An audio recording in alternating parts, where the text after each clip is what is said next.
Hi guys, this is Paige. I want to make this video about the times and seasons for a born-again Christian. You know how I was talking about in my journey, you're taking a journey with God video? How sometimes you're going to be in green pastures, sometimes you're going to be going through paths of righteousness, sometimes you're going to be going through the valley of the shadow of death. Well, there's also times and seasons for things. And that's kind of like on your journey when you go through these things and go to these places. This is Ecclesiastes, let's see, chapter 3. To everything there is a season, and a time to every purpose under the heaven.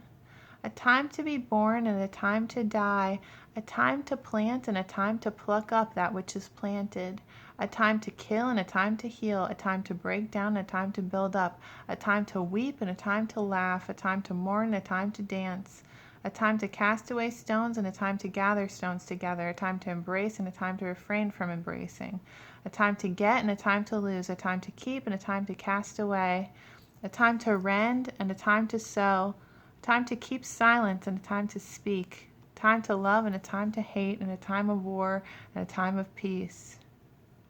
What profit hath he that worketh and that wherein he laboureth? And then later, you know what it says?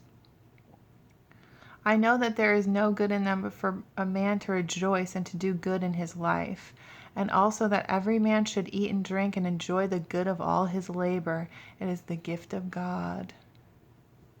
What is this saying? It's saying there's a time and a season for everything under the sun. People see me doing this here and they see me producing videos every day, and you guys gotta understand this is a season for me. It's a season. It's not gonna last forever. I'm telling you this because I don't want you to feel bad if you're not in a fruitful season. When I was in my trial, I did nothing for God. I barely read the Bible. I was in the belly of the whale. I was in the valley of the shadow of death. I wasn't serving him. But what was that season? That season was God pruning me. It was his pruning of me so I would grow and go into the next season where I could bear fruit. You know when you plant a seed and it starts growing into a plant? Well, what does it do when it grows? It has to go through rain, wind, probably little bugs try to get at it and all this stuff as it's growing. But then it becomes a great plant and you can pluck it. Now that season for me that I was just in, and I'm telling you it lasted like 8 months, was my growing season. It even says it right here, there's a time to plant and a time to pluck up that which is planted. Now I'm plucking up what's planted. It's a season. Don't feel bad if you're not in the fruitful season. Sometimes you'll be going through green pastures and bearing fruit. Sometimes you're going to be in tribulations, going through paths of righteousness. And what does it say in the end? It says, and also that every man should eat and drink and enjoy the good of all his labor. It is the gift of God. If you labor for the kingdom of God, you will enjoy the goodness that comes from it, the blessings. It is the gift of God. I want to go to 1 Corinthians. This is Paul talking. I have planted, Apollos watered, but God gave the increase. So then neither is he that planteth anything, neither is he that watereth, but God that giveth the increase. Now he that planteth and he that watereth are one, and every man shall receive his own reward according to his own labor. For ye are laborers together with God, ye are God's husbandry, ye are God's building. Now what is this saying? When you plant, this is a different example, not like what I just said. It's a different one. When you plant, you know what you did? You brought a soul to God. You bore a good tree there. You planted. And then when you water, what you're doing is you're edifying the tree. You're making it grow. Okay? But God is the one that gives the increase. It's God doing it, right? Through his people. And everyone should receive their own reward according to their own labor, and ye are God's husbandry. What is husbandry? It's like agriculture. It's like farming. You're his sheep. He's rearing you. He's bringing you up. Or even like he's a gardener and you're his tree, and he's pruning you and he's watering you. You know what I'm doing here? And you're God's building because he lives in you, if you're born again. You know what I'm doing here? I'm watering God's children with the Word of God. The Word of God is like water for your soul. Helps you grow. And then hopefully I'm planting too, according to God's will. You know, some sisters I have, God saved them through my ministry. It's so beautiful when I fellowship with them. Now, it wasn't me that planted, it was God, but he used me to do it, right? And you will receive a reward. You know, there's a sister, and she had a dream of me one time. And in the dream, I was in heaven. I was in my mansion. There were beautiful flower gardens around my mansion. And I was inside my mansion. I was wearing white, and there were like columns around me, columns. And I was very happy. I was deep within my mansion. You know what I was doing in the mansion? I was watering flowers. I believe that's a symbolic thing. I believe that dream is from God. We got to be careful with dreams, but that's what I'm doing here. I'm feeding you. I'm feeding God's sheep, his word, teaching them, helping them grow into a more beautiful tree. You're like a flower that I'm watering. But you're more like a tree. Now, there's a parable that Jesus spoke, and he spake also this parable. A certain man had a fig tree planted in his vineyard, and he came and sought fruit thereon, and found none. Then said he unto the dresser of his vineyard, Behold, these 3 years I come seeking fruit on this fig tree, and find none. Cut it down. Why cumbereth it the ground? And he answered, said unto him, Lord, let it alone this year also, till I shall dig about it and dung it. And if it bear fruit, well, and if not, then after that thou shalt cut it down. Do you know what that is? That's Jesus Christ. He is like the gardener. You are the tree. The dresser of the vineyard, if you're not bearing fruit. Now all of God's children bear fruit. This is just an example of God's mercy. If the tree is not bearing fruit, God's like the Father. He's like, why is it not growing? Cut it down. And what does Jesus do? He intercedes. He says, have mercy, God. I'm gonna fertilize it. I'm gonna, do my work on it. And it's going to bear that fruit. Just wait. If not, you can cut it down. Jesus Christ is our intercessor. When Father sent Jesus Christ to earth, humans were under the wrath of God. Now, the people in the Old Testament that were God's chosen people were not under his wrath. He had mercy. But in general,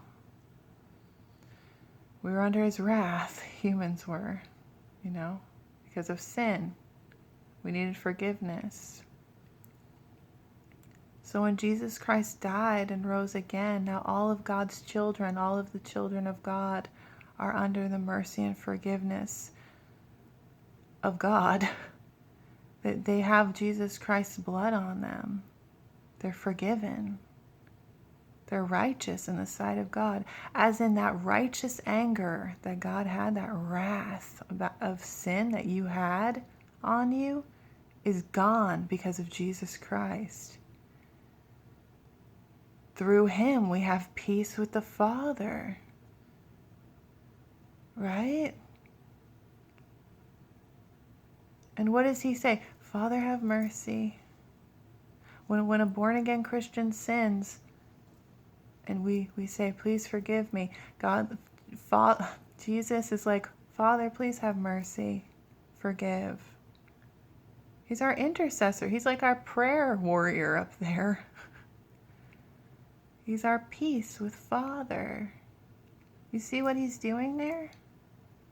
He's like, they're not bearing fruit. Okay, just have mercy. I'll work on them. Jesus Christ is the one that prunes us. He's the gardener, kind of. He's the vine, we're the branch. We bring forth the fruit, right? And every tree that bringeth forth good fruit, or every branch that brings forth good fruit, he prunes it so that it brings forth more. The pruning process is like he cuts off the branches that he doesn't want. It's a bad season. I've been through that a lot. That's not really a season where I'm bearing fruit. So understand, when you see me doing this stuff, it's just the season I'm in.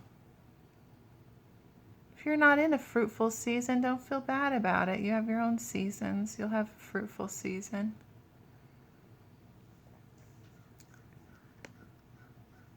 Now, I want to just talk a little bit about working for God. Jesus Christ, when he was on earth, the disciples were like, Master, eat. And he said unto them, I have meat to eat that ye know not of. My meat is to do the will of him that sent me and to finish his work.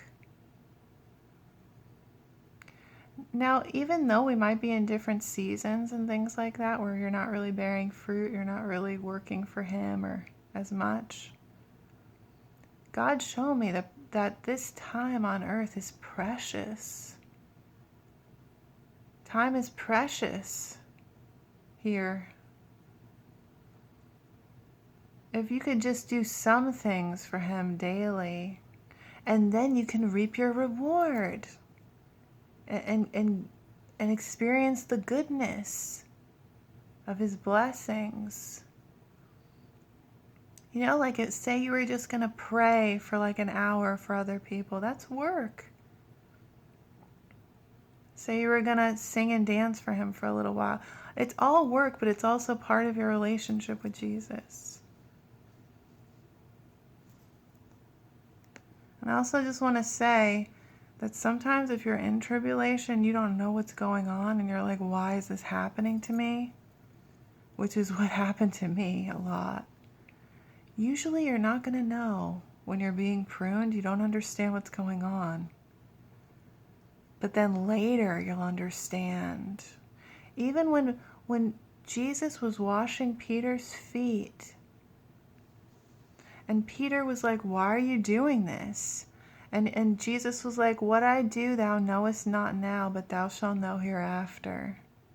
Sometimes you're not going to know. When I was in my trial, I was like, what is going on? I had no idea what was happening to me. And now I know. It's a refinement process, pretty much, though. Now, I wanted to talk about something. It's really cute. Well, let me just say one thing also. God has been showing me bumblebees a lot. You know why he's showing me that?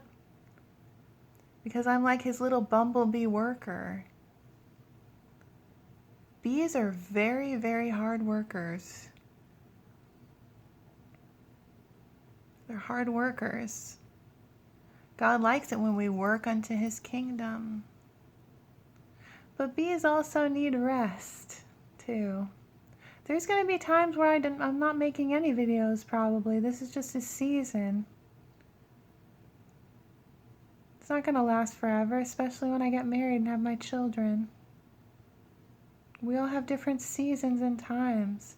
You know what's really cute? That bees, when they're young, they take little naps for like 30 seconds. Isn't that cute? They're like, it's a 30-second nap, and then, okay, I'm good again. I'm gonna go work. I'm pretty sure there's differences in beliefs on that, but I'd read that. Now I want to talk about also how God, do you know that God has an umbrella? Now I'm not talking about a literal umbrella. It's more like a symbolic thing, what I'm saying. It's like his protection. It's an umbrella. He showed this to me. It was really cool. You know that song? It's called Umbrella.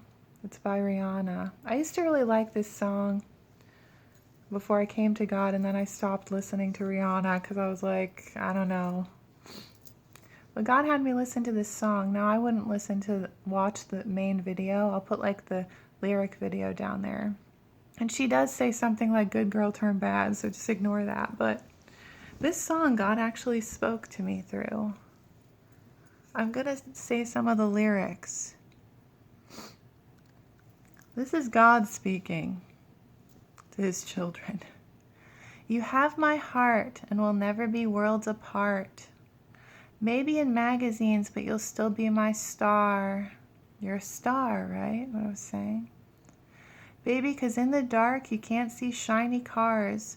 And that's when you need me there. With you I'll always share, because when the sun shines, we shine together. Told you I'll be here forever. Said I'll always be your friend. Took an oath, I'ma stick it out till the end. When you come to Jesus Christ, you're his child. You go into covenant with him. It's like an oath where he's faithful. Now that it's raining more than ever, know that we'll still have each other. You can stand under my umbrella. You can stand under my umbrella. Isn't that sweet? You know that the umbrella, all of God's children are under God's umbrella. But you know there's different spots in an umbrella, right? You could be to the side, you could be this side where they're getting a little wet there. But where do you want to be? You want to be in the middle of the umbrella.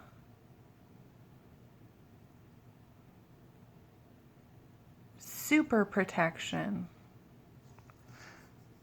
And how do you be in the middle of the umbrella? I believe, and what I feel, is if you seek him first in the morning, you'll feel like you're underneath that umbrella. Now I still get attacked, of course, but it's like when you seek him first and he leads you and you do his will in the morning, and you get work done for him in the morning, it just feels like you're in the middle of that umbrella. Like you're super protected, super blessed. That's what it feels like.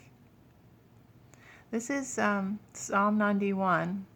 He that dwelleth in the secret place of the Most High shall abide under the shadow of the Almighty. I will say of the Lord, he is my refuge and my fortress, my God, in him will I trust. Do you see? He that dwells in the secret place of the Most High shall abide under the shadow of the Almighty. His umbrella, it's like his shadow, like you're in his shadow. It's like a protection. You see, that's like his umbrella. And he's like, little child, you can come under my umbrella when the storms come and the rain comes. You know that whole parable where Jesus is like, a wise man builds his house on a rock. And then the other man builds his house on a sand. And then when the winds come and the storms come, the house that's going to stand is the one on the rock. What's the rock? It's Jesus Christ. What's the winds? It's Satan's temptations and tribulations that God allows Satan to do. His reign and all this stuff. Right?